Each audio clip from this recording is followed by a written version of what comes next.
L'idée de ce livre, elle est venue de manière assez naturelle et assez lente d'ailleurs. Elle a maturé pendant 1 an, 2 ans. Et puis au bout de 3 ans, après avoir raccroché la robe, on m'a sollicité, on m'a donné quelques idées, on m'a dit « Oh, ça serait bien que ».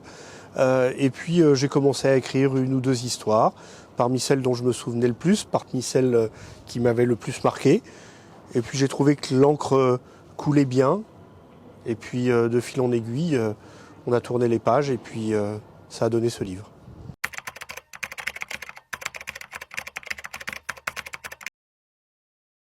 Il y a quelque chose qui est marquant quand même, c'est que aujourd'hui vous ne pouvez pas passer une journée en ouvrant un journal, en écoutant la radio, en allumant la télévision, en regardant sur Internet, sans avoir des informations sur des affaires judiciaires.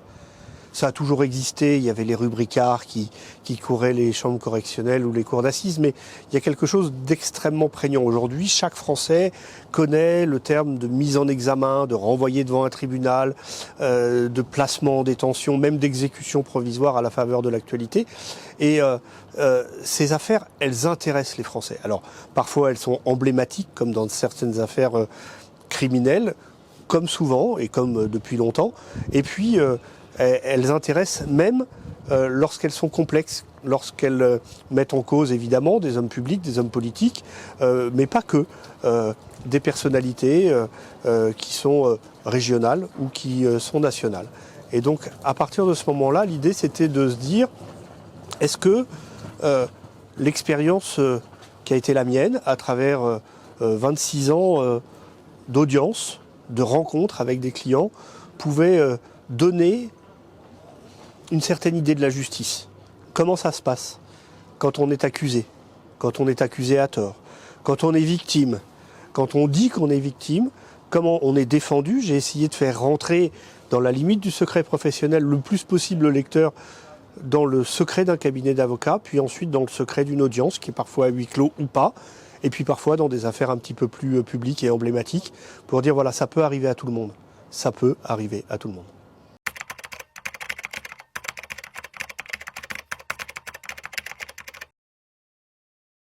Disons qu'il y a eu 2 moments difficiles à écrire. D'abord, les moments sur les personnes décédées, il y en a 2. Celui qui a été mon patron, qui m'a tout appris lorsque j'étais jeune avocat, qui s'appelait Jean-Marc Varro, qui était un des plus grands avocats du XXe siècle.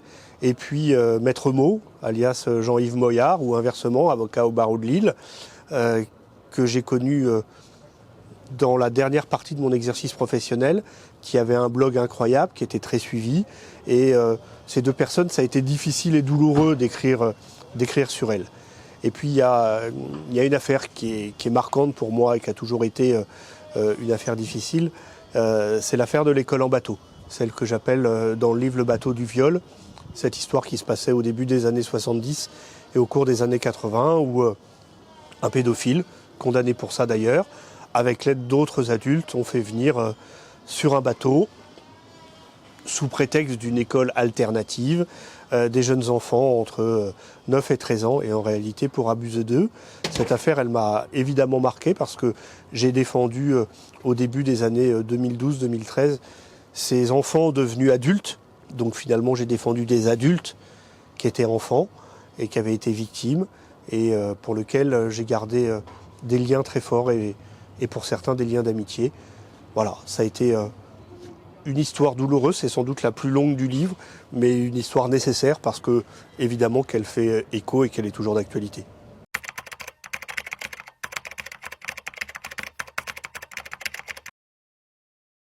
À la fin de l'année 2022, j'ai décidé de raccrocher la robe. Ça a été une décision lourde, douloureuse, mais aussi une décision choisie et mûrement réfléchie, faisant le constat qu'il me restait une quinzaine d'années à travailler comme avocat et que sous 15 ans, le système judiciaire n'allait pas s'améliorer. On ne voyait rien arriver.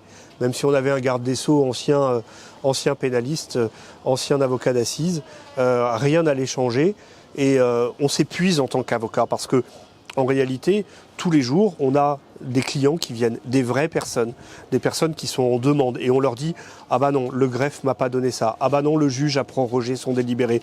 Ah bah non, le retour de la commission rogatoire n'est pas rentré. » Et ces personnes qui rentrent dans nos cabinets, elles attendent de vous.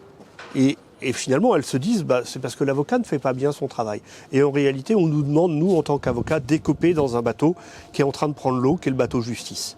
Et ça ne s'améliore pas. Et 3 ans après, pardon, mais tous les clignotants sont tout autant au rouge qu'il y a 3 ans, parce que ça ne va pas s'améliorer et qu'aujourd'hui, le bateau justice prend l'eau. Moi, je me suis dit, je vais jeter l'éponge, je vais transmettre tranquillement à d'autres, plus jeunes, qui vont avoir plus d'énergie. Mais moi, ça me fatiguait bien trop et je me suis dit, je vais faire autre chose.